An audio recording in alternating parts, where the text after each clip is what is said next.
This is an historic moment. We have in this past year made great progress in ending the long era of conflict and Cold War. We have before us the opportunity to forge for ourselves and for future generations a new world order, a world where the rule of law, not the law of the jungle, governs the conduct of nations. When we are successful, and we will be, we have a real chance at this new world order, an order in which a credible United Nations can use its peacekeeping role to fulfill the promise and vision of the UN's founders. Nothing less than a new world order. This is the pledge of the world's most powerful leaders, representing 90% of the global economy. Thursday's G20 summit, they say, has changed the rules of the game. People dying, but nowhere near the chaos. And now is a time when things are shifting. There's going to be a new world order out there, and we've got to lead it. We've got to unite the rest of the free world in doing it.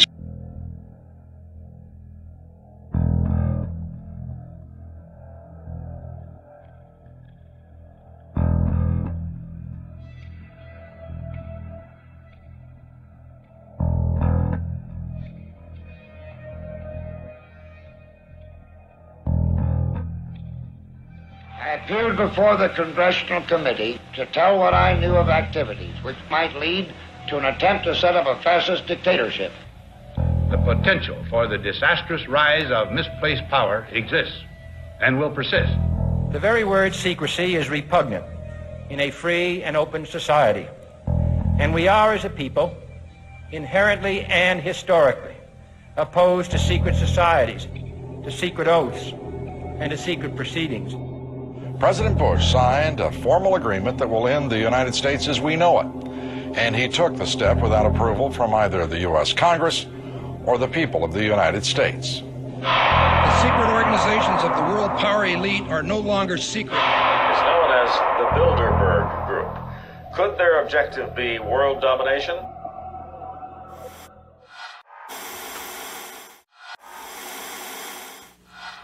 Declaring war on the New World Order. TruthRadioShow.com.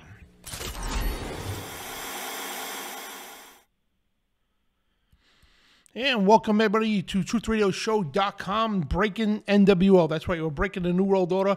And today's title is Banking Collapse and Digital Currency. We're joined with a special guest. He's been on the show a few times already. And welcome back, financial expert Rob Blackwell. How you doing, brother? Hey, brother. How are you, man? Thanks for having me on. Awesome. So, guys, I know, here's the thing, too. When we get to the financial stuff, I know it's like, to people it's boring, but you got to understand, if you know anything about the New World Order and how the whole banking system works and all that, well, actually, the New World Order in general. So you need to know a little about finance because that's what they use to target you and everything. They make people submit with using money and everything else, and they take total control of countries. If you read through the history books, it's all been about the money. You know, they use money to control populations and to depopulate, all kinds of stuff like that. So, but unfortunately today we can't talk about depopulation stuff or election stuff because we're on YouTube tonight. But anyway, what's up, Rob? And if you want to give a quick introduction to yourself. Yeah, absolutely. Hope you're doing well, man, by the way. Long time no talk to. I wanted to just come on and talk about this stuff. But first, I was a financial banker guy that worked for a big regional bank, if you will, for almost a decade. And, I did all the junior broker stuff at the bank. So what I did was had different accounts that I invested for people and all that good stuff. So long story short, I lived this for about a decade and have continued. I kind of got out of that system when I figured out exactly how it worked because I didn't believe it was quite ethical, and so got out of it, but continued to follow everything, continue to dive into the different markets around the world and trade and all that good stuff. So I've done it a while. I started right after the 2008 thing. So my first kind of week of my banking career started in 2009, January. And so I've been doing it ever since, which was very, very interesting to say the least. So. Oh yeah, and so this plays a lot to. I mean, we talk about this seldomly about the financial stuff, and it's very important to once in a while just dive right into that and just focus on the financial stuff because that's what's going on right behind our backs, guys. And if anybody hasn't a clue what's going on, if you haven't heard it in the media, there was a banking crash out in California, and this could affect the entire country. So I think they resolved it. I don't know what's going on with that. I haven't caught up the updates with that, but we know there was like a so-called crash, and then even Fortune magazine was talking about this here. Let me get to my internet. So it was a bank crash that happened in California when the banks went down, and it caused a national scare, which it should, you know. So it was, and Fortune magazine says an economist who correctly predicted the great financial crisis says the world's central banks have chosen a class war over financial stability. And so if you don't know what the world... KPMG and Morehouse School of Medicine joined forces to address health inequity in communities suffering disproportionately from COVID-19. Hold on, guys. Morehouse School of Medicine had the vision. KPMG... I have a bunch of articles loaded up. Let's look at the VIX right now. This is Wall Street. Hang on a second. Fear gauge, and right now, let's call it, well, it's up. It's a Fox News article, right? So, sorry about that, guys. So I had a bunch of articles up, and I guess one of the ads started playing. So, anyway, back to what we were talking about here. So, yeah, so Fortune magazine was talking about it, and, you know, they're saying it's heading toward a recession. So, I want to get your thoughts on that. And also, Rob, we know the status of that, the banking crisis in California? Oh, absolutely. So the FDIC came in and actually took over that bank. They subsequently took over another bank in New York called Signature Bank that fell out from this. The first, I don't know, maybe 3 days after, you had the kind of normal folks saying, "Oh, this isn't a big deal. It affects the really big people." So like over 70% of that bank that failed in California, their accounts were actually held by like hedge funds and other investment companies. The problem with that is a lot of these banks were used to actually pay people. So Etsy, you've heard of that website, right? No. Yeah. Okay. Etsy is like people who do like arts and crafts and sell. Oh, Etsy, yes. Okay. Yeah, ETSY. They actually used Silicon Valley Bank as their like main source to sweep all the money through, and so they were like, "We don't know if we're going to be able to pay everybody their money." So it had very, very large reaching effects that I don't think people quite understood, because I don't think people understand exactly how interconnected this whole thing really is. So we'll be touching a little bit on that tonight as well. Yeah. So, yeah. And the thing is, what do you got to do out there, folks? If one day it's like, all right, I'm going to go shop and I'll do whatever you got to do, and all of a sudden your card's not working. You're like, hey, I got money in your bank. What the heck's going on? You look at your app or you call your bank, and yeah, your money's in there, but why can't I get my money out? Then you notice around you, everybody else is going through the same problem. And even though you have the money in the bank, but you can't touch it. So, now, like, what am I going to do? Now, I'm going to get overdraft fees from my, bills I pay and everything else. I can't buy food, can't pay my loans or anything like that. So now, and this is going on all over the country. So now what do? So these are the things you got to watch out for. And I always suggest to keep a large number of cash if you can, hide it somewhere. And, just sustain you for at least a month or so. That's my suggestion, to put cash away to sustain you for a month just in case something does happen. It's happened before, too, in different states where the banks just stop giving the money. And then it causes riots, of course, But until it's all figured out or settled or whatever the case, it's just things you got to be prepared for. Yeah, that's right, man. And, I don't give financial advice anymore. Mm-hmm. But what I can tell you is, me and my house, we keep, just enough in the bank to pay our bills on a quarterly basis, mm-hmm. if that makes sense. Yeah. And I've got 2 or 3 months worth of kind of bills that I keep in the bank, and the rest of it I put in other things I can eat, things I can shoot, things I can play music with, because I do that kind of as a job now.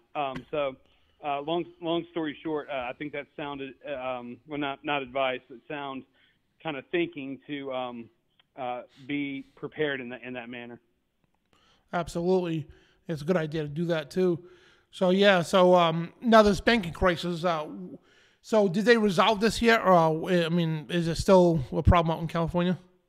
Well, if you listen to Fox or CNN all the time, yeah, they absolutely resolved it. But you and I both know that, you know, kind of to preface everything I want to talk about tonight, I always start with the opposite of what these guys say on these mainstream media outlets, right? So if they say, oh, well, you know, this one has been contained, you can almost guarantee it's not. And I'll give you the numbers, okay? Kind of alongside the preface that I just gave you, I wanted to say this, and this is kind of a main takeaway. We are living the effects of violating the free market. We're doing it right now. We are right in the middle of living what it means to violate free market principles. When you start handing out quote-unquote money to everyone for free, basically, this is what you get. And we are not living what the stimulus, you know, under President Trump did. We're not living that right now. We're living 08. Okay, so basically everything was paused when everything was saved in 08. We're living the effects of 2008 right now. We haven't even begun to live what happened 2 or 3 years ago. Okay. Last week, banks borrowed $164.8 billion from the Federal Reserve. The week before that, they borrowed $4.85 billion. Okay, so a massive, massive jump from week to week. Okay, that crushed the all-time high, which was in 08, by the way, of $111 billion. So what that means is already this crisis is worse than the one in 08. So, no, it's not over by a long, long, long shot. Well, you got CNN over here talk about that. The big panic might not be over. It says it might not be over, but it all depends on the Federal Reserve, the Fed. So, guys, if you don't know what the Federal Reserve is, and I'm not going to, it'll take a whole show to explain it all. But the Federal Reserve is not federal. And regardless of the title, I could change my name to Federal, and it doesn't mean I'm federal, you know? Like Federal Express, it's not federal, you know? It's but the Federal Reserve is not federal. It's a European central bank. That's what it is. And, you know, by the Rothschilds and all that. So they instituted here back in 1913. That's when they pushed through, and they became full power in 1935, I believe it was. And with FDR and Henry Wallace, and that's when they fully pushed it through. But before that, we had the thing called the Bank of the United States of America. No, not Bank of America, but Bank of the United States of America. And it was a gold standard bank backed by gold, you know, gold and silver. And what they did is they eliminated that. So basically, it's a European bank. And the best way to explain this, right? The money we have today in our pockets is called fiat money, and it's paper. That's literally is backed by nothing. And so what we do is we literally borrow from the Federal Reserve. And this is why people like JFK and Lincoln, they were highly against the Federal Reserve. Now you have Ron Paul, you know, back in 2012, ran for president. He wanted to end the Fed. And because of these reasons, because of the Federal Reserve is not federal at all, it's nothing to do with our country. And they literally systematically, financially took over this country. And they did this all over Europe. And the Founding Fathers, I forgot to bring the quotes up. The Founding Fathers warned us of a central bank country, and they said it would destroy this country, and it will, and it's doing that. You know, and it's like because they've seen this. It's been going on for hundreds of years, if not thousands, how a central bank would take over an entire country, like the Rothschild, right? What they did is they funded the war between England and France. They funded both sides of the war. So when France lost the war, their messengers got back to England and said, hey, listen, we lost the war. So back then they didn't have phones and whatnot, you know, to get messages across. So all the stocks dropped, like pennies on the pound or whatever. And the Rothschilds scooped everything they could buy. So when the real military got back to say, no, we won the war, the stocks went skyrocketing. So now, not only they own all of France, now they own all of Europe, you know, UK and Europe all together. So that's how the system works. The Founding Fathers and, you know, people at the time, too, warned us about this, you know, and about these. I'm sorry, good. Yeah. Oh, no, I'm sorry. I didn't mean to cut you off. It's really fascinating. You know, the question is, how did the Rothschilds know about this? Well, I don't know if we've ever heard of a news agency called Reuters, right? You know, that was founded by the Rothschilds. Yeah. They owned the news, corporations. So they got news 24 hours before Wellington beat Napoleon, and they basically manipulated it from there. So yeah, you're exactly right, dude. And it pains me to say, but we're not free in this country. We're living under a voluntary incarceration system. Right. So we're allowing the Federal Reserves to give us like a bunk, a roof, and 3 squares a day, right? And that's what we're under right now. So yeah, it's very important to understand how that actually works. And the thing is, people say, "Oh, the debt, the national debt, and all that." Don't let any president snow you. You cannot get out of the national debt. It's designed that way for a reason. The only way you could ever do that, just say somebody came in as president, we told the Federal Reserve to take a hike, get the hell out of our country. We're going to default. We're not going to pay you crap. Get out of here. You know what I mean? That's the only way we're going to reset things, because here's how it works. Right? I'm going to use it real quick here. I got a piece of paper, right? So I took over your country. I'm the Federal Reserve, right? So I'm going to put this out in circulation. $4, right? That goes out in circulation. So out of interest, you got to owe me $7, right? In the meantime, I'm going to take some gold mines, some mineral places and all that for collateral. So when it comes time to pay the piper, right? Yeah, all you got is $4 out in circulation. So if you pay me that $4, you still owe me $3. How are you going to pay me $7 when there's only $4 out there in circulation? So what I'll do is I'm going to take your collateral. It's mine now. So guess what? Now I'm going to give you a new line of credit. I'm going to give you 10 of these dollars. It'll reset the economy, boost it up a little bit. And guess what? Now we got a little bit more things on collateral. And when it comes time to pay the piper, and then you got to owe me 15 instead of 10, guess what? There ain't 15 out there. There's only 10. And it just keeps going over and over again until they take over the entire country, and it's systematically going. And this has been the goal of the elite for the longest time, to go use money to conquer countries. And this has been for thousands of years in history how they did this thing. And the Rothschild, and here's the thing too, I know there's people out there say, oh, we got Bitcoin, this and the other thing. Here's the thing, all right? There's nothing in your heads out there that you could come up with, because these guys got centuries upon centuries of banking knowledge and corruption under the belt. Anything you could think of, they outthought of you 15 times over. You know what I mean? So the only way to end this stuff, like I said, is to completely default. And, if the president would have the guts to do that, and the whole country would have to be behind that to do that. But, yeah, that's how the system works in a nutshell. Yeah, that's a really good point. And the proof's in the pudding, right? And that's a saying we have down south here. I don't know if you guys got that. Yeah. In New England. But the proof's in the pudding. And so we take a look at the numbers I gave you. Another $142.8 billion was issued by the Federal Reserve to banks in other credit extensions, quote unquote. And this was all literally to cover what had already happened, right? So they're not trying to fix something in the future or prevent something from happening again. They're just trying to fix what already happened. Why would they not try to prevent something from happening in the future if it was so bad, right? Well, because for them, it's not bad.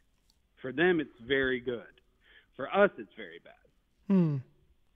Exactly. I think, and I don't like fear porn. I don't like that whole, be very afraid. I don't like all that stuff. Me either. Yeah. But I do kind of know this, and this is what I'm seeing. This is going to be used to condition us to the actual event when it happens. I don't think it's that far off. Having this stuff in the news every single day is going to be used to basically get us used to the fact that there's problems in the financial system, and they're so bad and so systemic that the whole system has to be canceled. That's what's going on right now. And so what we're living through is bank consolidations. Look, not for nothing, during the pandemic, everybody was saying, oh, look at all the stocks go up and everything. And yes, it absolutely happened. But what was happening, all these banks, they were all using this free money to buy smaller banks. We are now seeing an acceleration of that smaller bank consolidation. So if you're in a publicly traded small institution, everyone's saying, don't take your money out because it's going to collapse the system. I'm here to tell you the system is going to be collapsed anyway. Mm-hmm. Do with that what you will. But your small little bank is going to be bought, mm-hmm. probably by a J.P. Morgan or a Goldman Sachs or whatever. I mean, look, we just saw this week Credit Suisse was bought by, gosh, what's the name of that bank? UBS, I believe. And, Credit Suisse had over $1 trillion of assets on paper. UBS bought them for $3.2 billion. Yeah, you heard me right. They bought $1 trillion worth of assets for $3.2 billion. Your bank is going to be bought. Eventually, there's going to end up being 4 or 5 banks, and then eventually there's going to be one bank, and that bank is going to be called the Federal Reserve. Yep. That's it. And if you That's notice how over this is going to play. Over the last decade or so, you're seeing a lot of banks merging with others and also consolidating, being bought up by bigger and bigger banks. Like a bunch of small banks will merge to one, then a big bank will buy them out all together, and you're starting to see this big sweep of, years ago, 20 years ago, heck, there was a credit union at every corner, like a bank that you never heard of, non-commercial bank, I call it, at every corner. Now you see only the major banks are surviving right now. Well, and I'll give you some more proof in the pudding for that. Warren Buffett and President Biden had a meeting last week on the phone. Very interesting because a lot of people talked to Warren Buffett in 2008 too. Warren Buffett dumped a bunch of money into Bank of America, and Bank of America paid him a dividend over those past years. You know how much money his firm made each year from Bank of America in dividends? I can imagine.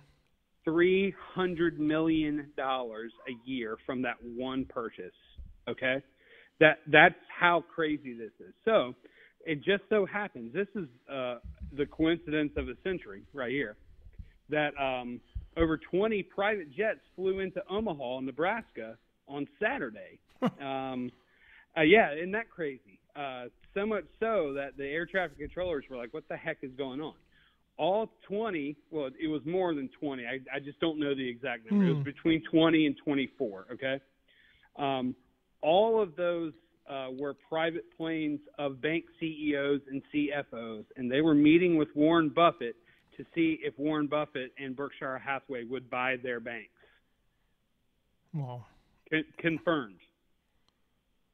So I'm telling you, man, that's exactly what's going to happen. Okay, there's $23 trillion in the banking system today. The FDIC currently holds less than $100 billion to cover all of those accounts at $250,000 an account or a holder, right? Mm-hmm. There's not enough money to cover it. Wow. There's not. So if they say, oh, well, the FDIC is going to come in and insure your account, good luck. Good luck. Yeah. And you got to wait. Yeah, good luck on that. Yeah. But, yeah, and you can see it like we're saying too, CNN was saying the big panic might not be over, but it all depends on the Federal Reserve. And the Federal Reserve, like and that's the goal. They want to look to the Federal Reserve as the saviors of the economy. And the Federal Reserve is there, like Rob said, it is going to collapse. It's designed that way to do such a thing. So people say, well, why would they institute a system that collapse? Well, because, like we said, when you collapse a system, you have no choice to take another system. When I was talking about the dollar, when you default on, comes the time to pay up, you have no choice to take another line of credit, or you're dead. And you just get caught in that loop over and over again, and you're done. You know what I mean? You're always in debt. That's designed to do that way, because in the end game, when people ask, what is the end game? The end game is a one world currency, and it's right in a book that's on your shelf has dust on it called the Bible. It's right in that book that's been warning about this, a one world government, it's one world currency, one world government, one world religion. It's the Antichrist religion, by the way. Yeah, that's what it's for. They want one bank. That's it, one bank to control the entire world, and they micromanage everything you do. And we're going to get to that stuff later, but yeah, it's this crazy stuff. Yeah, well, and, it's all meant, look, this is a game plan. This is like, these guys are meeting in the back room before the game, going over their game plan to defeat you. They're trying to defeat you and I, right? And so that's a part of this plan. Look, not for nothing, my father-in-law worked for a big Christian organization in the late 80s and early 90s that helped kids around the world. It was a great organization, retired from there. He ran a lot of books for them internationally. And his first assignment was in Bucharest, Romania. So I don't know if you know a little bit about that, but communist country, Ceausescu ruled it. His wife and himself were murdered on national television Christmas Day, 1989, okay? My wife's family went to Bucharest to try to, help the situation that was going on over there through their company. And basically, he went into a world where no one worked, okay? And so I asked him, well, why was no one working? Like, that seems like opportunity to me. He's like, well, think about this. They all worked for the government, right? In a communist situation, you all work for the government. So what happened when the government fell, no one had jobs. Very interesting. Now let's kind of fast forward to 2023 America, right? And if the Federal Reserve takes 60% of your 401k through, inflation, right?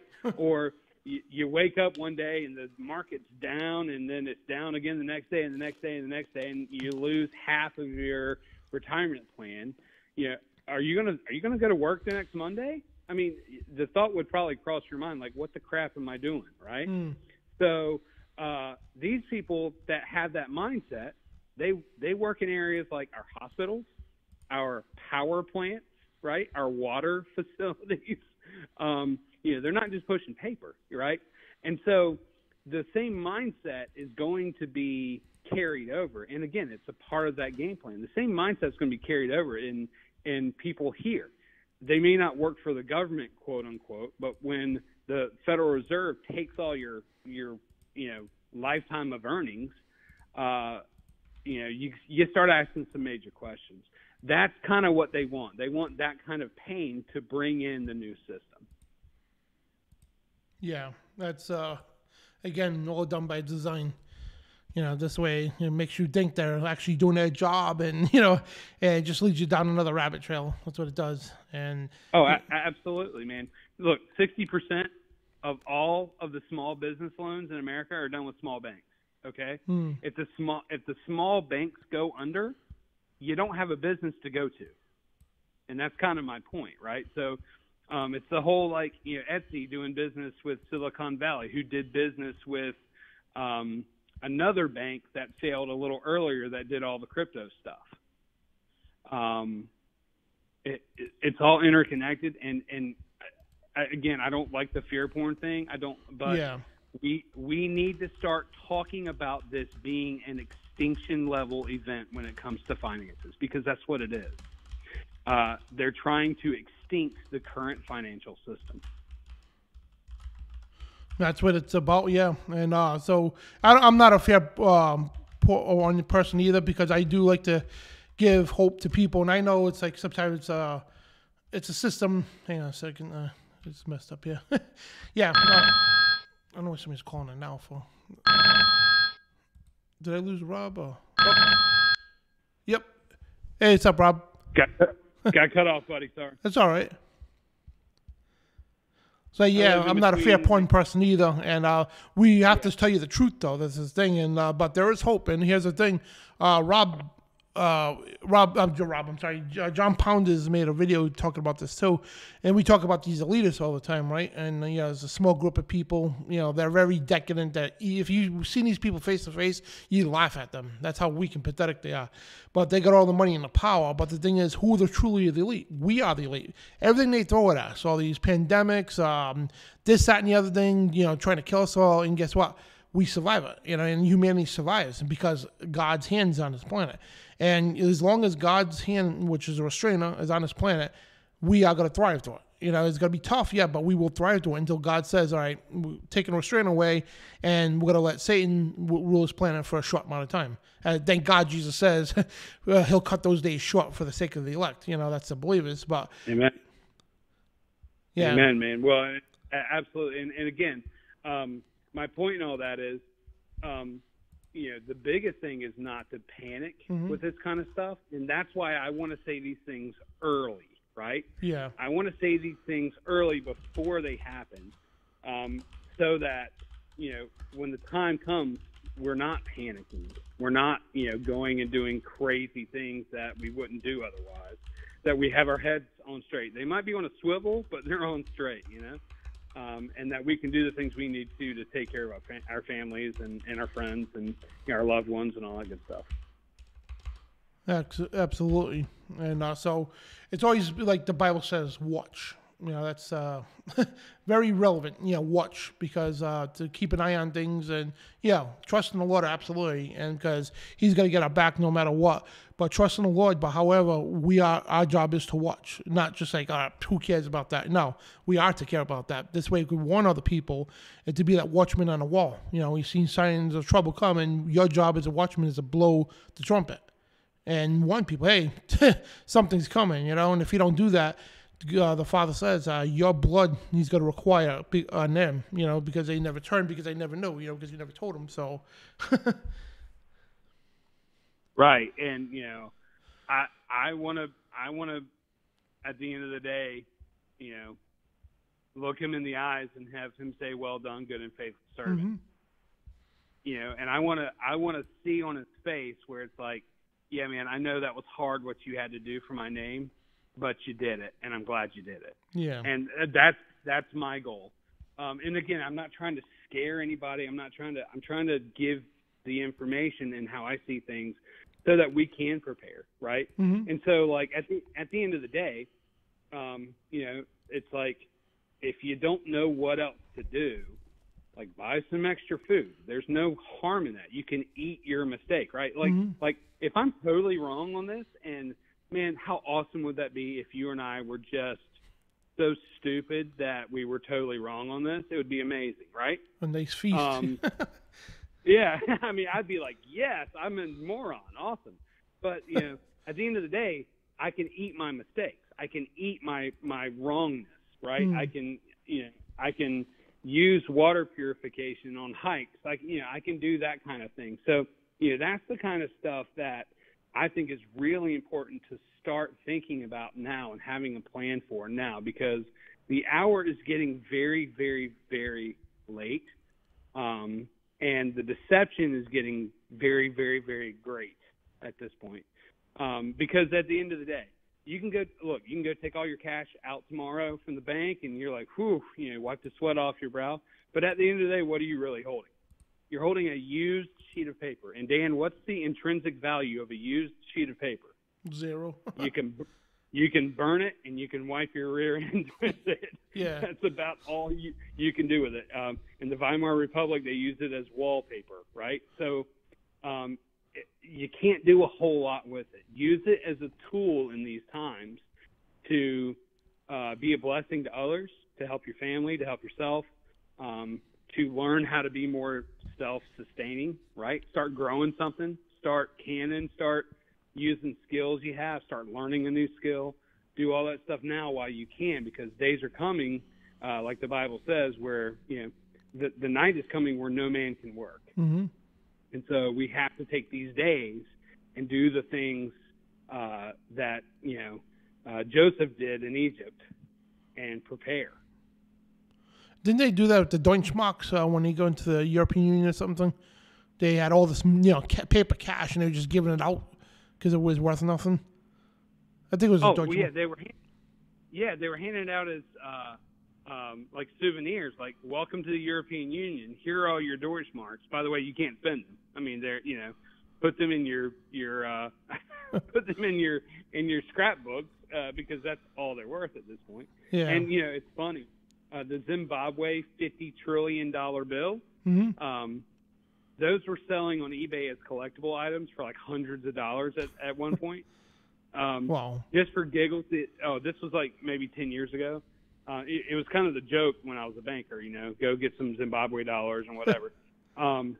But at this point now, it's funny. I went on the other day just to check on eBay to see, and like you can get a $1 trillion note from Zimbabwe, a real one, by the way. Wow.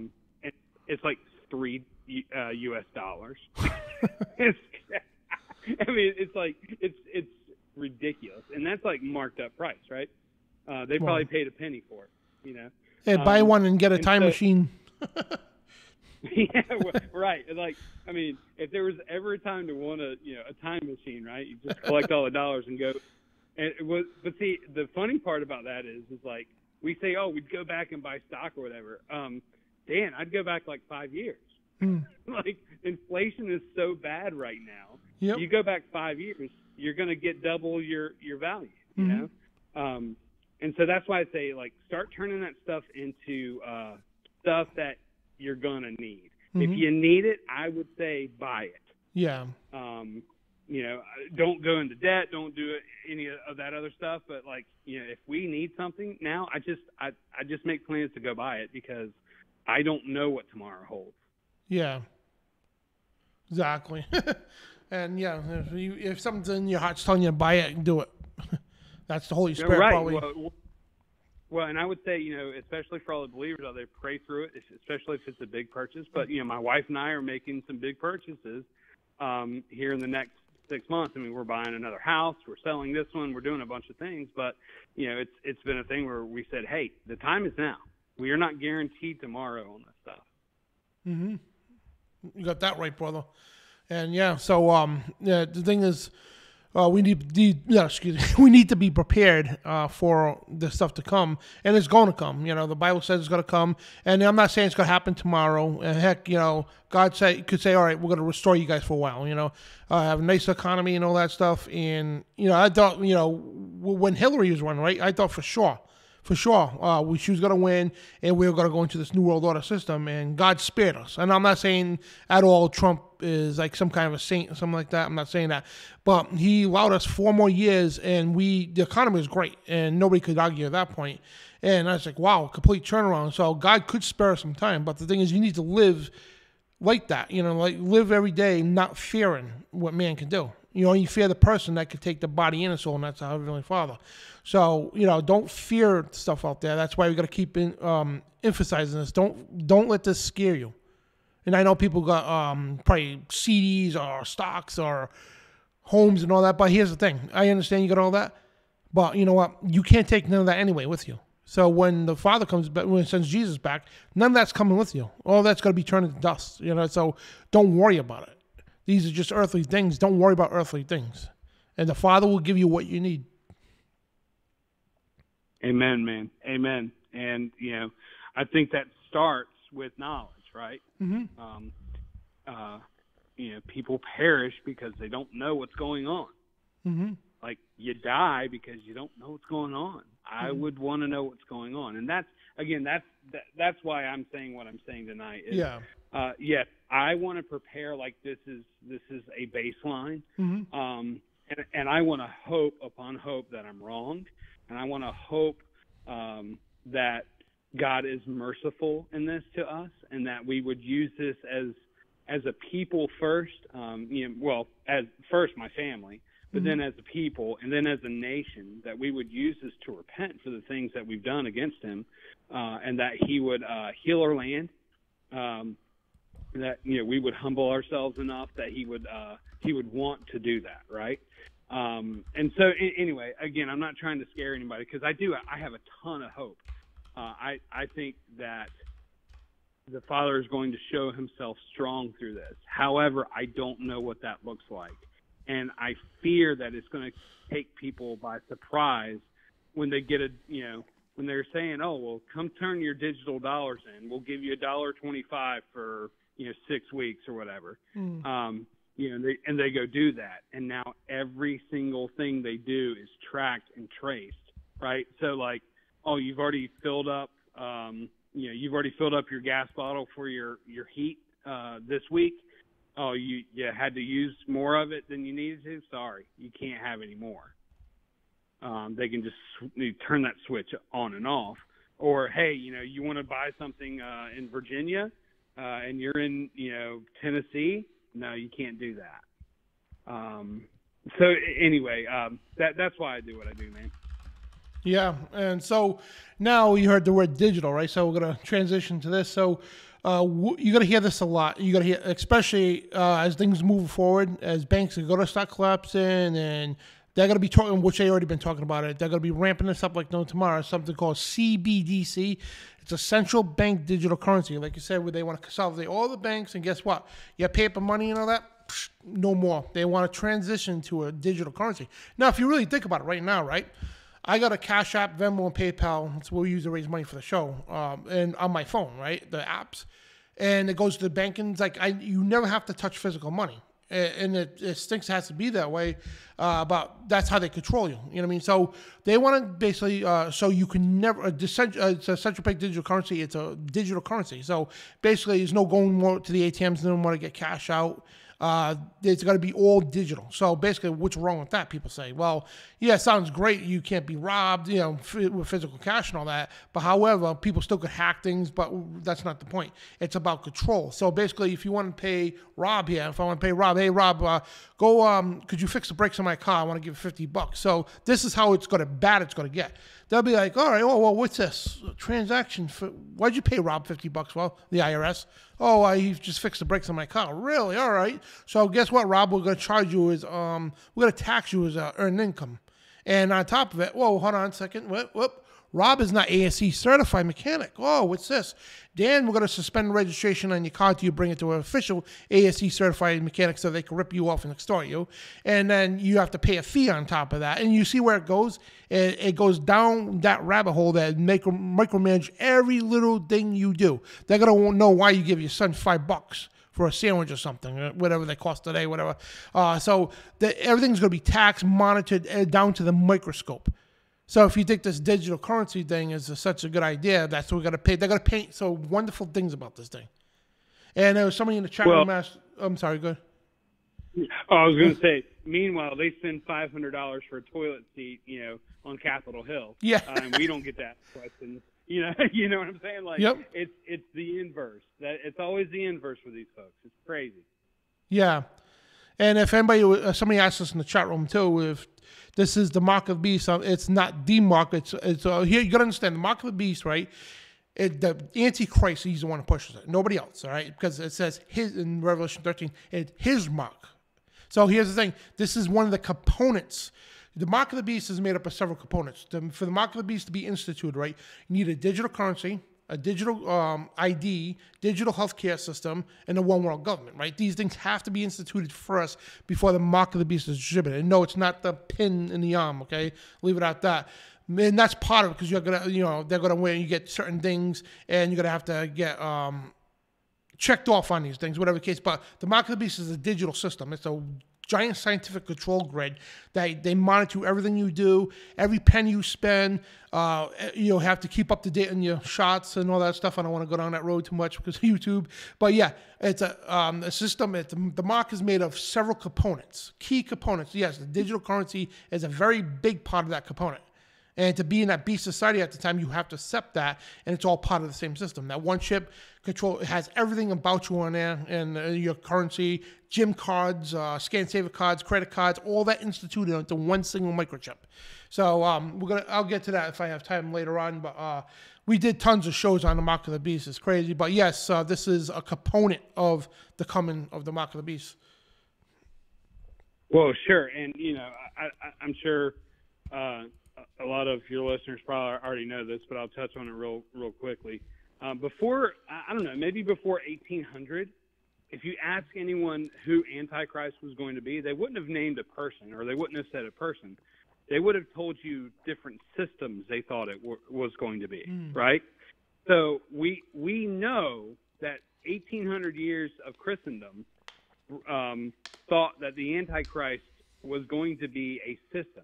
We know it at least starts with that. It has to, just like you said. Yeah. You can call it Mark of the Beast. You can literally even just kind of umbrella it and call it Antichrist.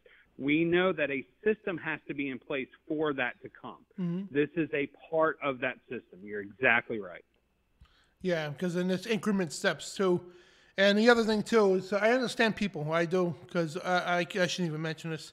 But when the N.W.O came out, okay, right away people are like, oh, that's the mark of the beast. And it's understandable to think so, yeah. But here's the thing, right? And I say this all the time. When you think something's part of prophecy, right? Slow your roll.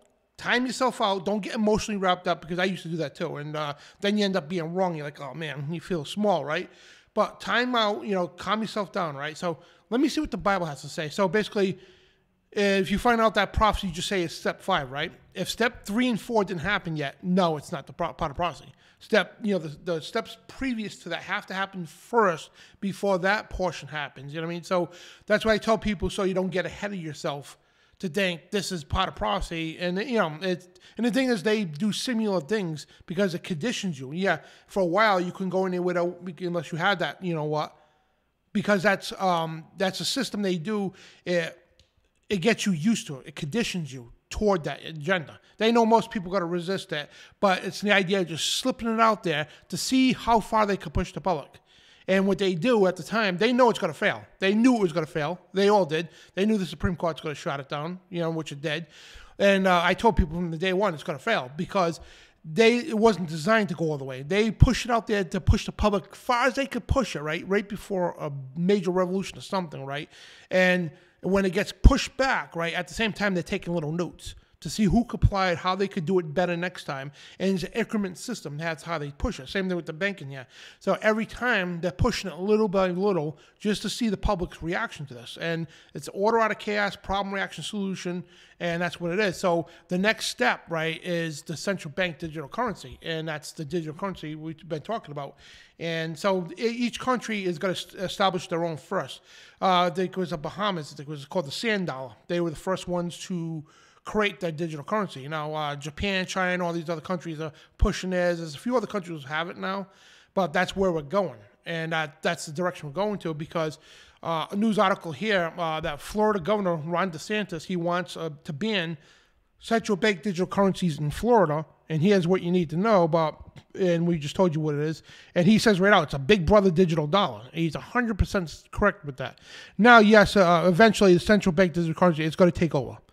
We know that because it's part of prophecy, whatever the case. But you have good people out there like DeSantis. They know about this. And Ted Cruz, right? Ted Cruz is doing the same thing. And he was on Fox News introducing bills to blocking Federal Reserve from adopting the central bank digital currency. Now, Jerome Powell, the head of the Federal Reserve, I don't know if he's still the head now, but he did come out and say that we need a central bank digital currency like yesterday. This was a couple of years ago. They are pushing for, and they had legislation in the last several years in Washington to push for a central bank digital currency to get rid of the paper dollar. That's where they're going. So this is very concerning. We need to know about this stuff. And yes, we could fight it back. Yeah, absolutely. And it's on God's timing. People don't understand that. If we could fight the stuff back until God says, okay, it's their time, And that's why he puts good people like us here to to wake people up, get a fire lit under their butts, and resist the stuff until Satan gets his temporary time, the tribulation. Well, right, and to your point, on Fox News or Fox Business rather, maybe sometime last week, I was having coffee with my mom at her house, and Fox Business was on, as it is almost 24 hours a day over there. And what do I see? Lo and behold, CBDC commercial, a commercial. Oh, wow. Like they ran it as an ad for central bank digital dollar. And I'm like, there it is right there. Look, this thing was beta tested last year. It's ready to go now. Mm-hmm. It's ready to roll out now. It's just we're not hurting enough, right? The that's the medicine for the problem. So a good friend of mine owns a capital firm, and they invest in businesses and run businesses. It's really cool thing. He's a dear brother of mine.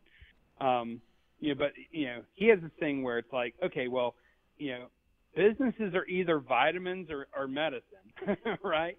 And systems are the same way. So the CBDC is a medicine for what they're about to bring on. And again, not to scare anybody, because like you said, God's in control, right? Even when Satan has his time, God's still in control. Mm-hmm. He's still in control of that. So it's not for fear. It's just, hey, how can we fight more efficiently? Because I know you're this way too. But, I'm not going to just use this as an excuse to give up. Oh, heck no. Like, no, I'm fighting. Like, I'm not living on my knees, man. I'm just not doing it. So I'm going to fight this digital current. Everywhere I go, I try to pay cash, right?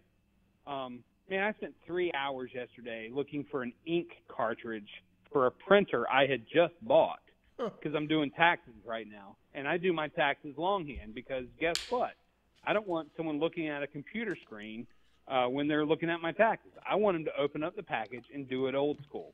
Call me idiotic if you want to, but I'm sorry. I even write on the forms. I print them out, but I write in a pen on the forms, okay? And so anyway, long story short, it took me 3 hours to find this thing. But when I found it, guess what I paid with? Cash, right? Because I want them to know that cash is still a viable thing. And again, I know it's going away. But guess what? I'm not going down without a fight. And so everything I'm doing, I'm trying to make, just as, I don't want to say difficult for the people, like the cashiers or whatever, but I'm trying to make it difficult for this system to operate in my life. Does that make sense? Yeah, and I do the same thing. And, you got the automated checkout cashiers, when you go to the supermarket. I stay in line and wait, because to me it takes jobs away, and it does. Those 6 or 7, 8 registers that you use in the automated service, number one, you're not trained for them. Second of all, you're taking jobs away. One person monitors all those registers. That could be 9 more jobs in place for that, for each shift. So it makes no sense. And I used to work at Foxwoods Casino. It's in Connecticut. It's like one of the biggest in the world, I guess now. But when I was a slot booth cashier before I did security, they end up firing, not firing, but laying off, quote unquote, about 4,000 people because they switched from the slot booth cashiers to automated slips and no more coins coming down. It was slips that printed out, and you go cash them into the 8 little machines, and it gives you the money out there. So it took 4,000 jobs away just from doing that. And also there were hundreds of people who make change, walk around with the change carts. So all those people lost their jobs because they went to automated system, all digital stuff. Same thing on the ticket. It's all digital. So this is where it's going. Many people are going to lose their jobs, and it's going to really do a number on the economy. Well, and dude, not for nothing, that's an expensive part of the world. Mm-hmm. I have relatives on my wife's side that live right there. Actually near the Mohegan Sun, right there. Yeah. And half of them work at that casino in some way, shape, or form. So it's like, this is real. It's a real thing, and you may not know the cashier or the bellhop, or you may not know them, but they're real people, and they have real jobs. Yeah. And they're making, they're trying to provide for their family just like you are. And so that's the other part of it. It's not only about taking care of yourself, but it's about taking care of others too. It's about looking out for others in this as well. And again, that's why we do what we do, right? I mean, that's why I come on your program. That's why you have a program, is to inform people so they can make better decisions to love themselves and love others. Mm-hmm. And, all major decisions too, I always try to do the same thing. Just consult with the Father in prayer, so ask him. Amen.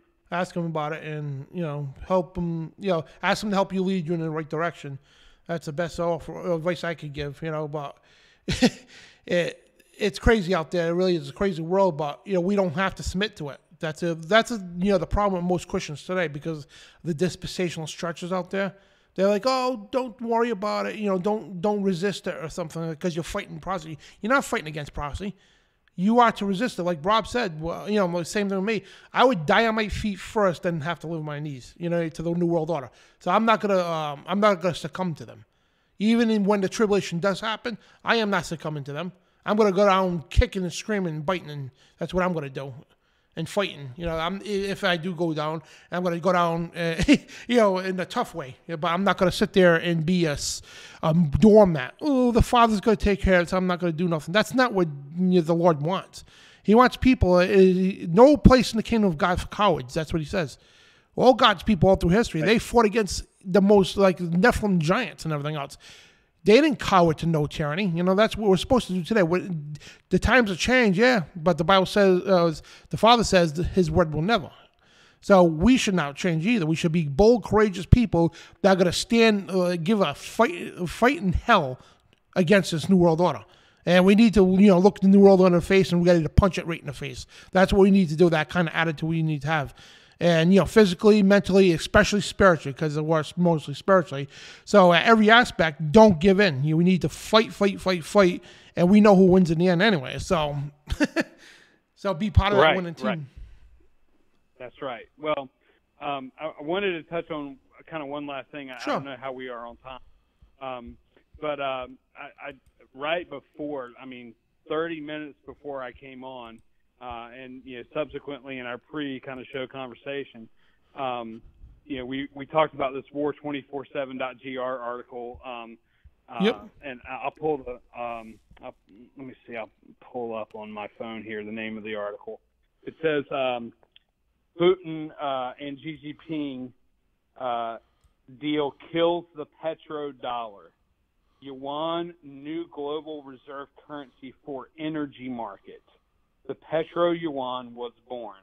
That article was released today. Yeah. And so they have inked a deal to be able to trade dollars, not dollars, yuan, which is the currency of China, for gold in Russia.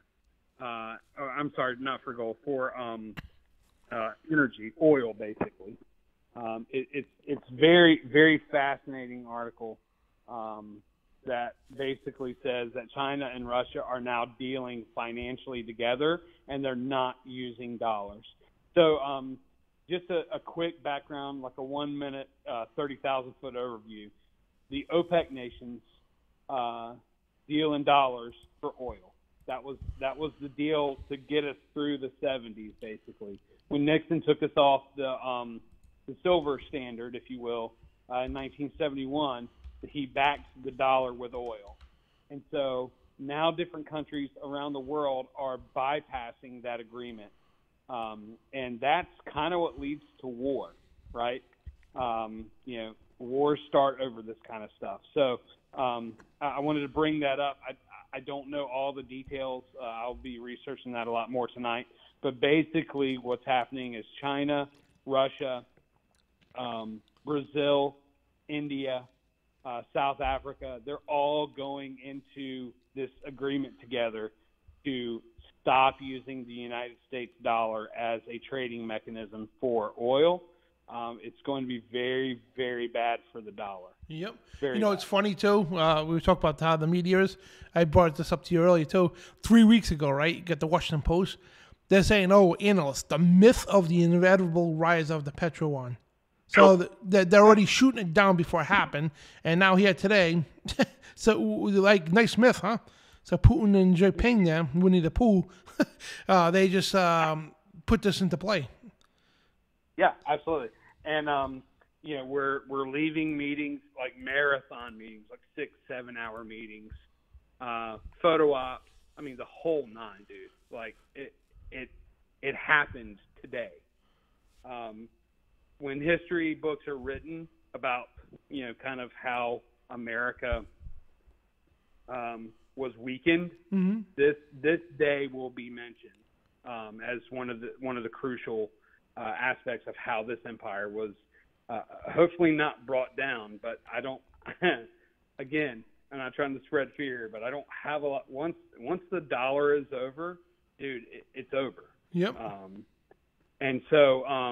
This was a significant blow to the economy of America right now. So much so that when the Federal Reserve raised the rates a quarter point, which I told people on March 12th, I put out a Facebook post saying they're going to raise a quarter point. If they do anything else, here's why they're not going to do anything else.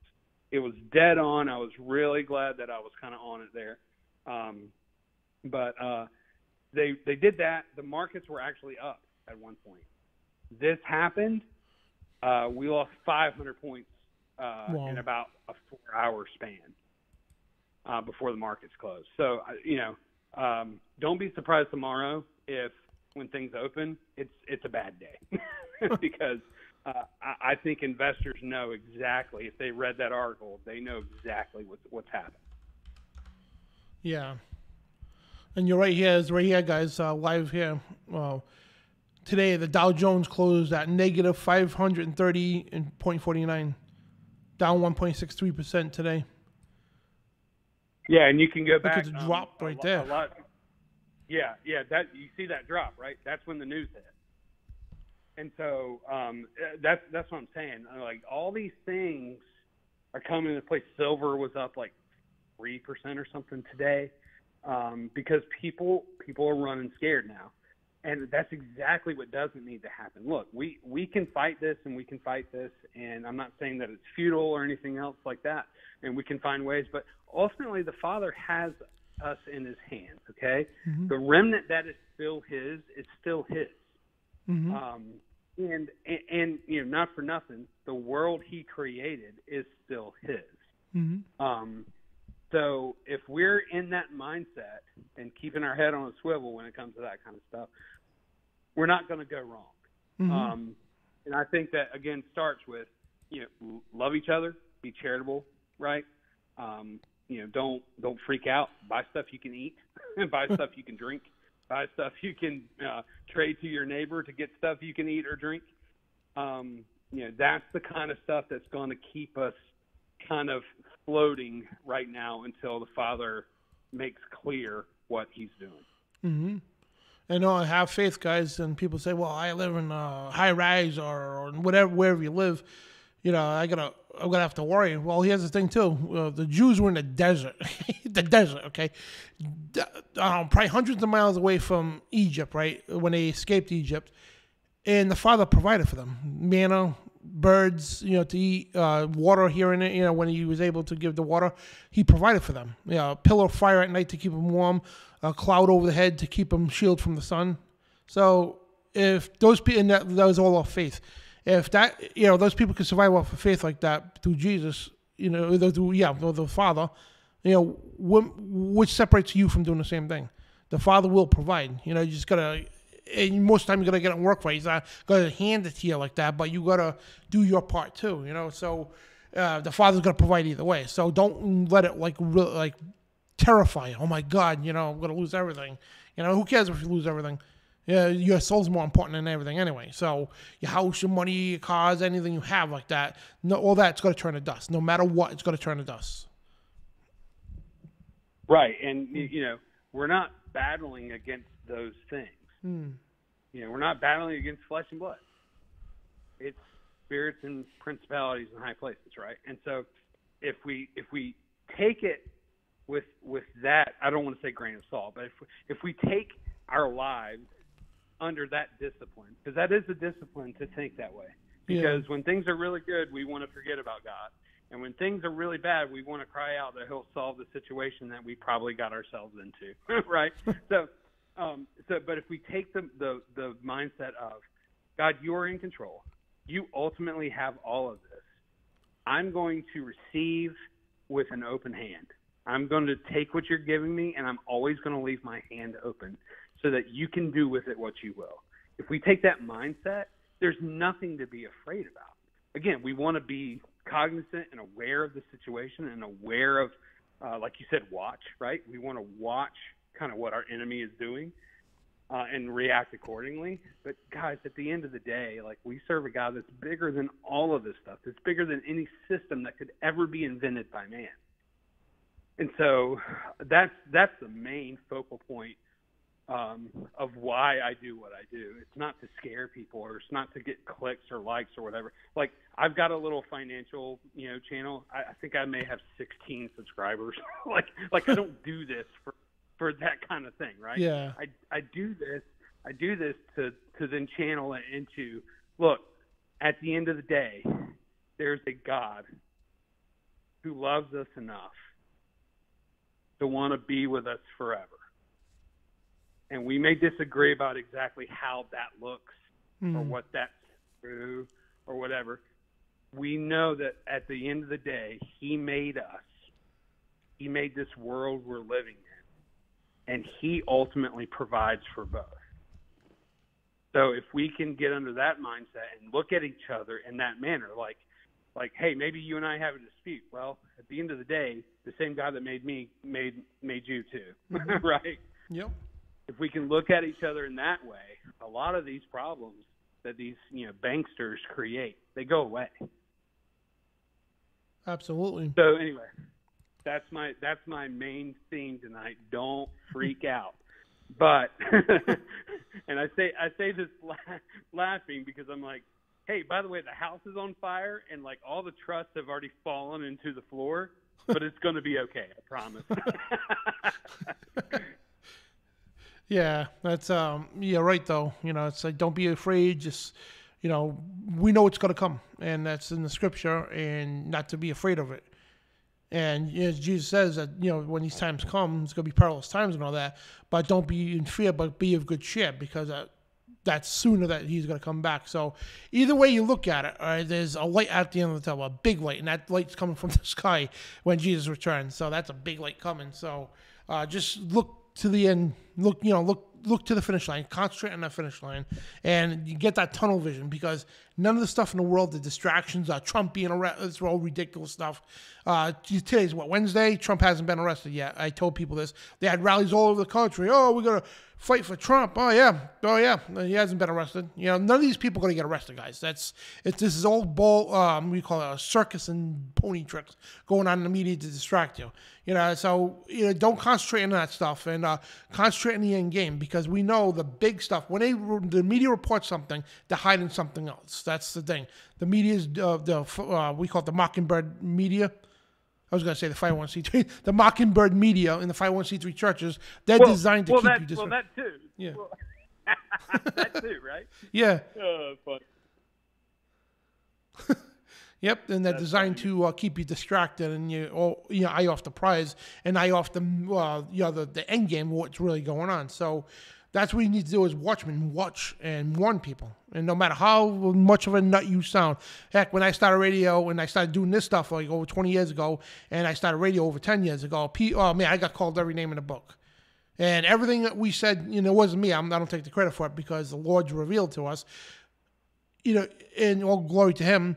Everything we said all come true, and it's coming true. Everything we said, and people laughed and ridiculed you, and I had half the people come back then. Sorry to laugh at you, man. I thought you were nuts or bat crap crazy, but yeah, you're right. This is all happening, and it's like, I'm just a messenger. That's all I am. I'm not no prophet, nothing like that. I just read the Bible, and I look with because here's the cool thing, right? No other doctrine in the world, no other religion in the world could do this, right? You could take the Bible and take history and real world stuff that's going on in the media. You could cross-reference it, and it's identical. No other doctrine could do that. None. So if you want to prove the Bible, say, well, prove the Bible. How do you know it's true? Well, easy. Look in the newspaper. Look in the history book. It's right there. Right.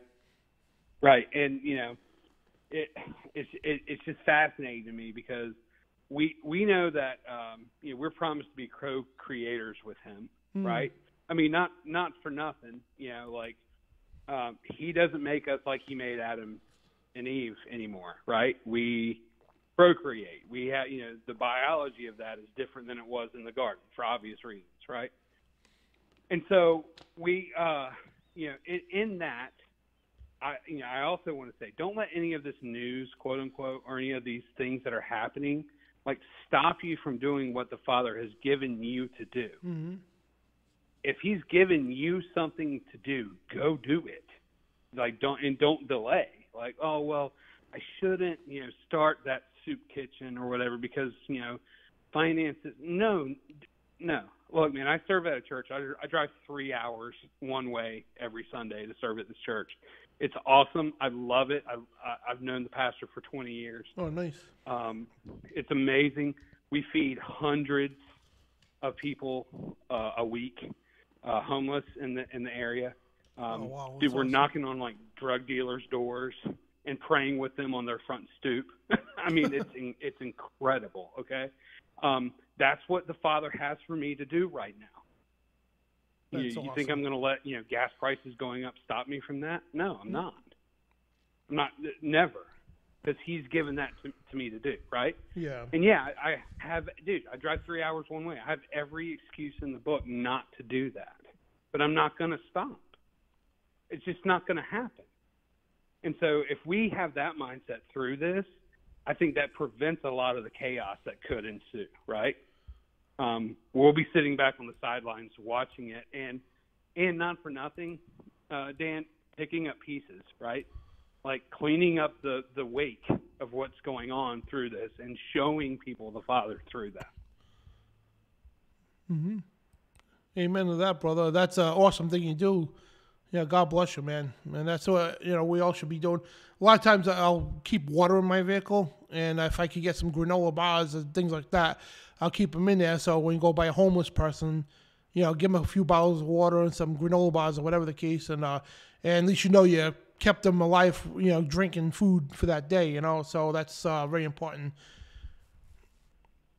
Yeah, absolutely. So in April, this church is they're located in Virginia. We're actually going down to Jacksonville, Florida. We found a kind of homeless encampment there where there's 2,000 folks. Oh, wow. And we're taking 500 backpacks full of supplies. Some of us will be camping with them for 3 or 4 days just to establish some relationship. And we're also teaching some churches down there how to better serve these folks. But again, it's all things that the Father provided for me to be able to do, right? And so it's like, okay, well, I have my part. What's my part, Father? What do I need to do? Okay, great. I'll go do that. Oh, gas prices are high, or I'm not feeling well today, or I have to leave at 4 in the morning. It doesn't matter. None of that matters. Do what He has for you to do. Keep your head on the swivel with this stuff, like I've been saying the whole show, but at the end of the day, do not let it affect how you do what you do.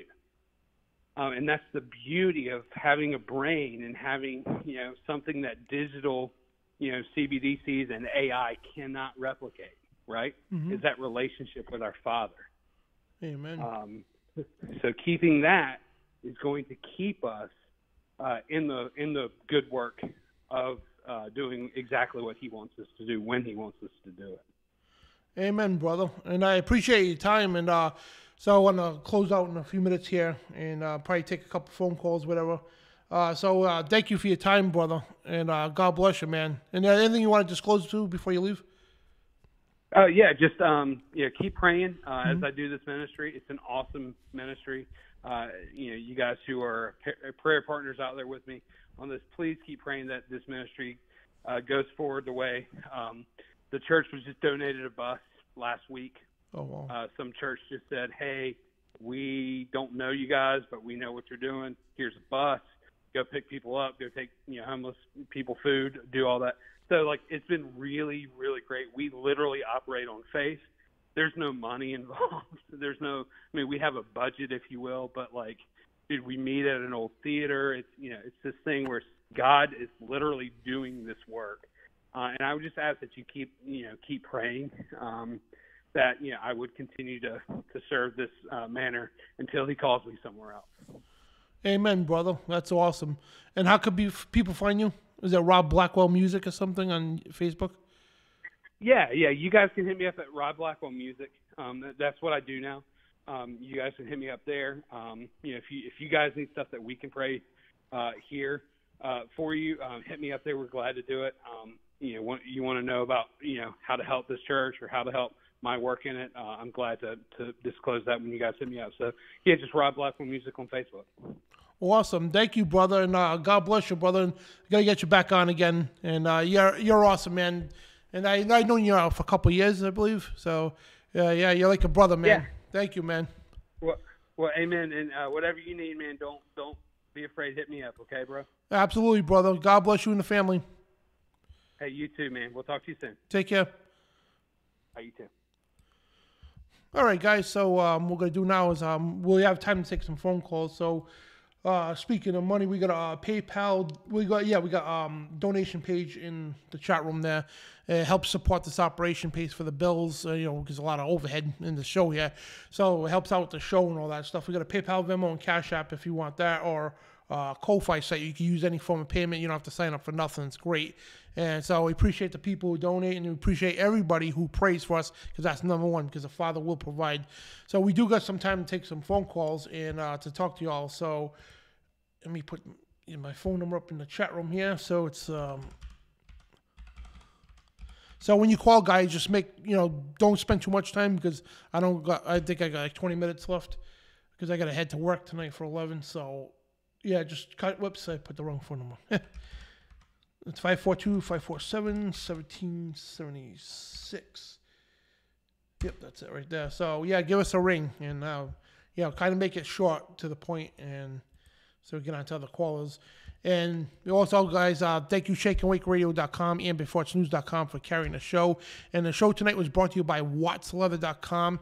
And this Friday, Spiritual Warfare Friday, we got a big show, guys. Mysterious stairways, people vanishing in interdimensional portals. So 928, you're on the air. What's your name?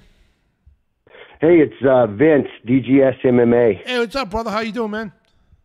I am doing fantastic. Hey, something I was going to save until the meet and greet at the Golden Corral Buffet was about constitutional silver, 90% silver coins, etc.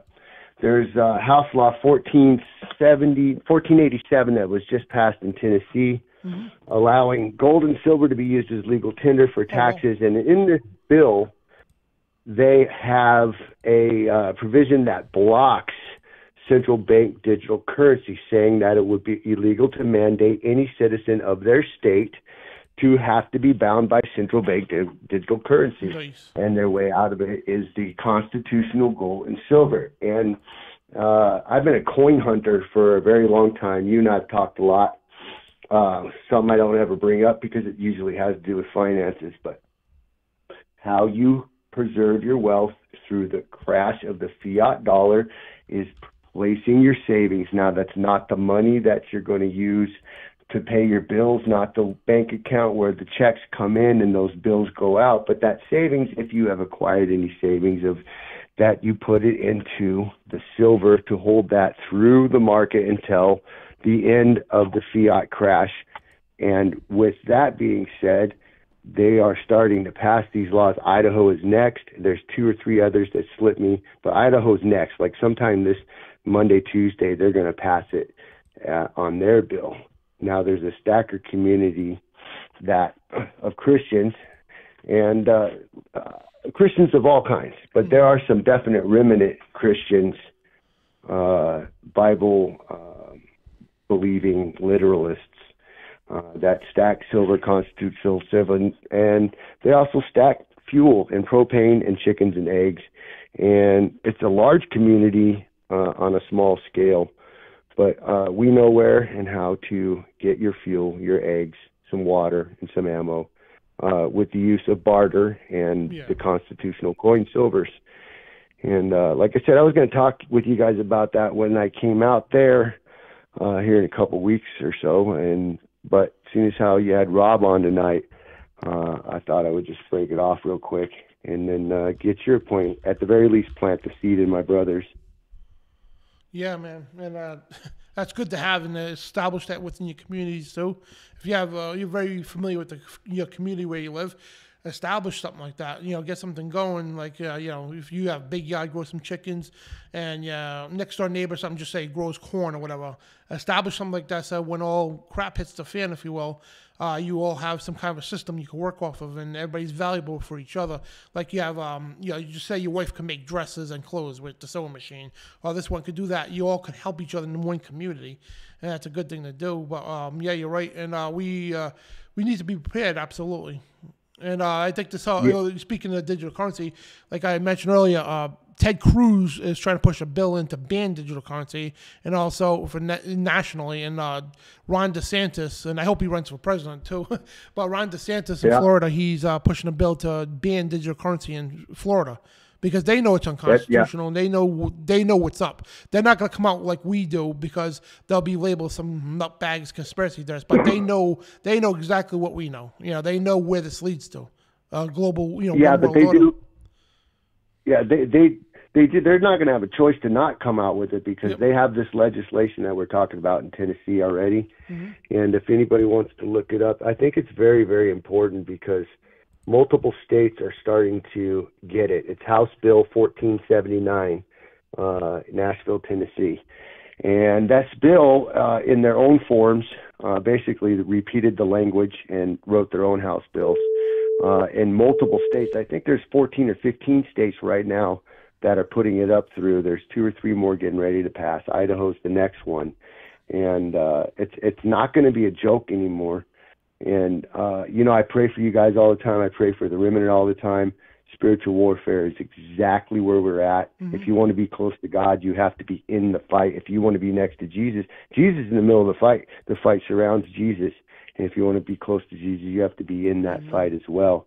And, for my brothers and sisters in the remnant, not provisional items, not clothes and things that you may need or may need to barter or pass on to your neighbors, but every single thing that has got your life cluttered up, sell it. Just get rid of it, trade it, go down to your local coin shop. Start buying your constitutional silver quarters and your little constitutional dimes and be prepared to go back to what it used to be. You know, that term dime a dozen was a dozen chicken eggs for a dime, an old Roosevelt silver dime, 14 of them in an ounce. We take them for gas, cash, and any other provisions that one of my remnant brothers or sisters might need. Cool. Well, thank you for your call, brother, and good information. Got another call coming through. Yeah, so. And we're going to get out to the Puritan Barn just before the meet and greet. Yep. And get baptized, and then we're going to roll down to the meet and greet. I'll be there that week, then, the whole week of the second week of April.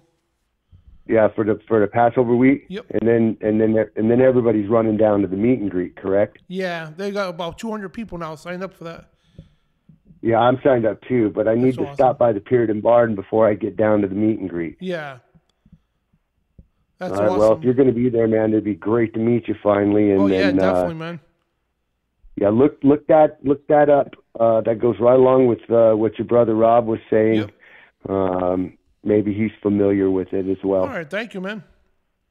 All right, God bless you, brother. And Take always care, a prayer in the name of Jesus for the remnant, hedgings of angels, because if you're in spiritual warfare, you've already been seen by the enemy, and then you're just going to be attacked for life. So pray up, armor of God. God bless, and love your remnant brothers. Thank you. God bless you and love you, brother. Shalom. Amen. Love you too. Okay, it's a 705 number. I'll call you back. So, guys, if you get denied, just hang on and I'll call you back. As long as it's on caller ID. We call people back. Hello? Hi, this is Dan. You're on the air. What's your name? Hey, how's it going? Oh, pretty good. Hey, could you do me a favor? Shut the audio off in the background. Yeah, sure, no problem. Because it's a back feed. I'm just watching the show live here. I'm wondering how I'm talking to you and watching you talk on the screen at the same time. Oh, it's a 30-second delay. Oh, okay, I see. 40 seconds. Well, I just wanted to call and say that I've been watching your show for a while, and Midnight Ride also. And, I really appreciate what you guys are doing out there. Oh, thank you. I've learned a lot since I started listening to you guys. Yep. Oh, thank you.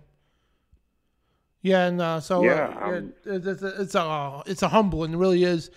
Just doing the Lord's work on this kind of scale. It's riveting every time. It's all credit to God, of course, but it's just like so amazing that He puts us in this position to do this kind of stuff, and just like knocking the New World Order out one punch at a time.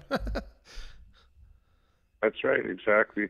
Like I know I've been watching you guys for at least 7 or 8 years, if that's correct. Oh, wow. I'm not sure if you guys have been around that long, but it seems about that long. Yeah, I've been around. I've been on terrestrial radio, different stations, and worked for InfoWars for a while, and back on the radio again, doing all this stuff, and now just the internet now, which is awesome. Oh yeah, so we're up here. I'm not sure if you know where this call's coming from, but I'm up here in Timmins, Ontario. Oh, okay. Yeah, thanks for the call, man. That's cool. So I know you're dealing with the same kind of a tyranny you're dealing with. Really called in. You got Trudeau up there. We got Biden. You know, 2 peas in a pod. Yeah, no kidding. Might as well be. But yeah, I got to say, you know, about 10 years ago, I started watching some flat Earth stuff. Mm-hmm. And I mean, by the time I learned, you know, most of that stuff through and through, probably about 3 years into it, and then I bumped into you guys. And that's pretty much when I had left my church, because I couldn't talk to anybody in my church about this stuff. Everybody was just, you know, hard up, brainwashed with, you know, this world's interpretation of everything. And, you know, it's amazing how people will get mad when you even just consider it. Yeah, and it's supposed to be a house of God. You know, I've been to those mainstream churches, man, and anything you talk to them outside their watered-down doctrine, you know, they don't want to hear it, and you get outcast real quick. Oh, yeah, well, that's what happened to me. They don't even talk to me at all anymore. I see them on the street. They won't even look at me, and I have a couple that just live just a couple blocks away. Like, I walk by with my son. My son knows them really well. You know, like, they were really nice to me at once. When I first joined that church, they gave me a car. They helped me, you know, keep my job. And, you know, I was getting cleaned up, and I was a single dad raising a baby by myself, and also caring for my mother, who's in her 80s. And, yeah, they really encouraged me. They were really nice people. But once this information came about, I was looked down on and looked at as some kind of freak, that conspiracy theorist, whatever you want to call it. Oh yeah, that's the thing. They'll outcast you as that, but they'll do it in a polite way most of the time. But yeah, either way, yeah, it's like. And I brought it up with scripture, right? Like, yep. I didn't just blab this stuff to anybody. I went to the elders of the church, and I actually pulled them aside just to see, you know, what their take was on it. And oh my gosh, he just got so angry. I can't even explain it. Well, yeah, because what it does, it rattles their cage. They don't know how to respond to it. So people either respond to it out of fear, like they'll attack you, or they'll laugh at you. Either one. It's out of nerves. They do that. And I studied this psychology when people do that, and so they don't want to admit they're wrong, or they don't want to go down that trail, so they're afraid of it. So they'll mock you, or they'll laugh at you, or whatever the case, you know. But they don't want to touch it with a 10-foot pole. You know, they'll ask you a couple questions, and you'll tell them, like, look, not every answer is that simple. Like, I have material that I can refer to you to watch, so that you'll understand what I understand, but I can't tell you everything in a 5-minute conversation. Exactly. I mean, there's so much occult symbolism to learn. There's so much, like, I mean, you got to relearn everything like you never went to school before. Mm-hmm. Exactly. That's what unlearn all the lies. Call and support you guys. Oh, thank you. I appreciate it, brother. You know, I'm on an international call right now, so I realize it's probably costing me a few bucks to call, so I'm going to try to wrap it up short and just say thanks for all that you're doing, guys. I like the stuff you're doing. I like the stuff Brian's doing, and John and David and Donna and all of them. They're all, you know, if it wasn't for you guys, I wouldn't know what I know today. So I just wanted to say thank you. I appreciate it, brother. I'll cut it short there. And don't forget to tune in Friday, 9 p.m. Eastern, the Spiritual Warfare Friday. We got a big show coming up. Take care, and God bless you, man. God bless you guys. You too. Yeah, God bless you too. Bye. So we'll take one more phone call here, and we'll call them back 908.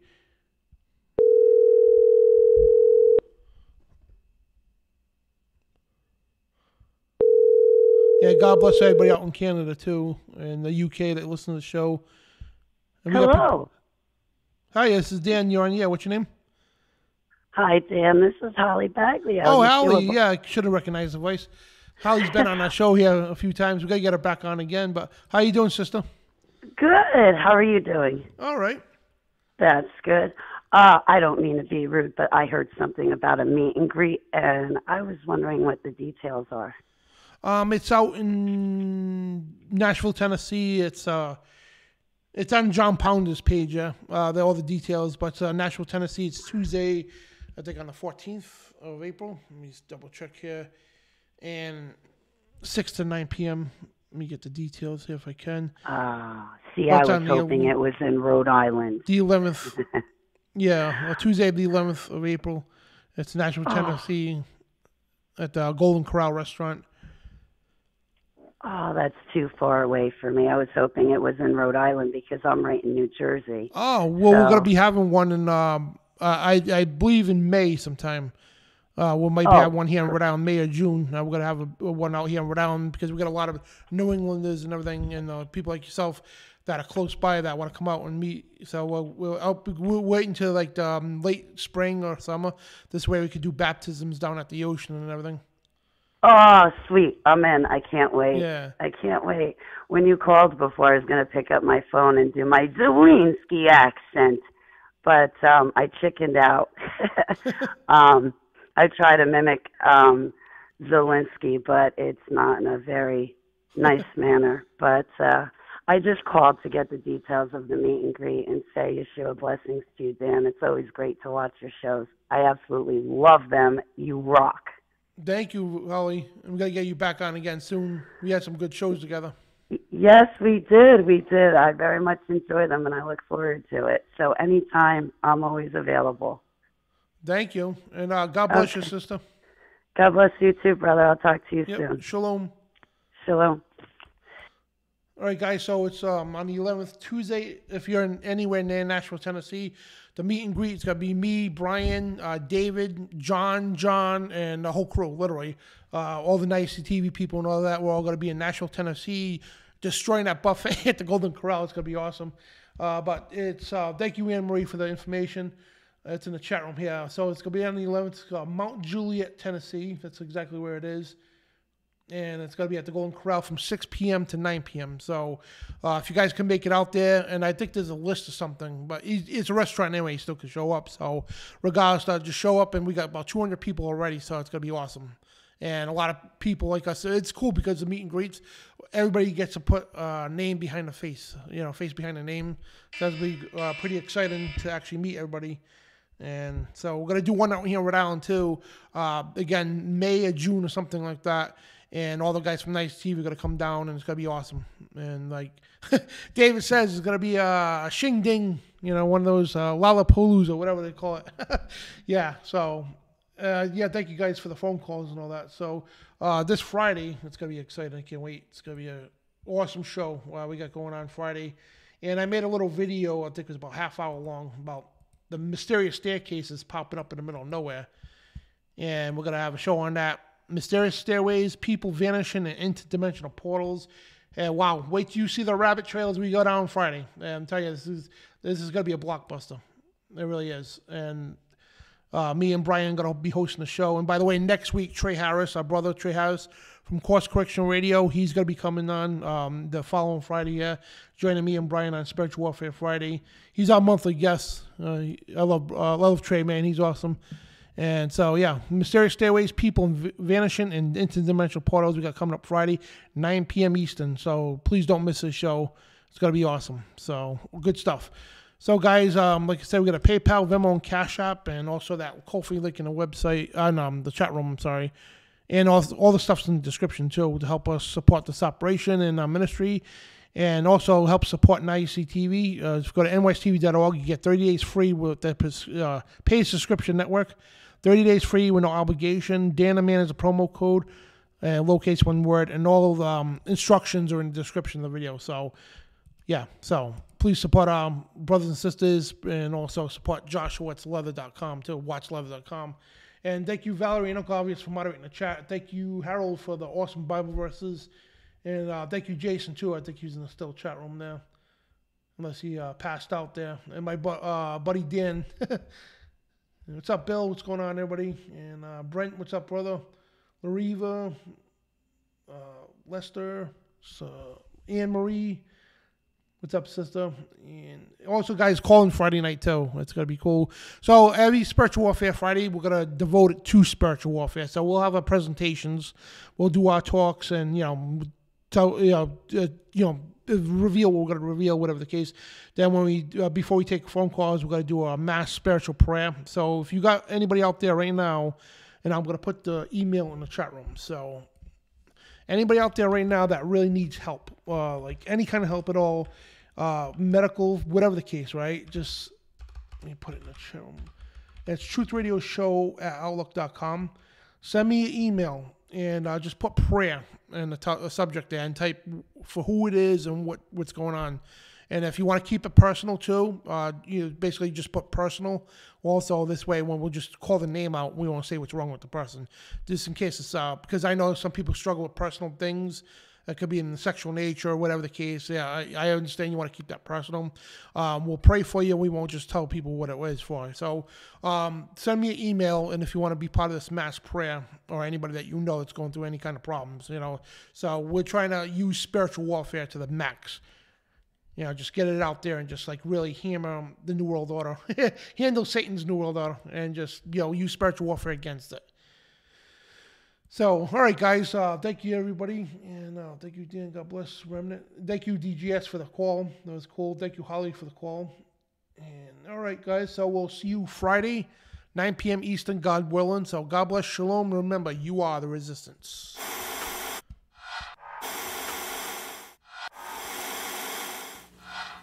Declaring war on the New World Order. TruthRadioShow.com.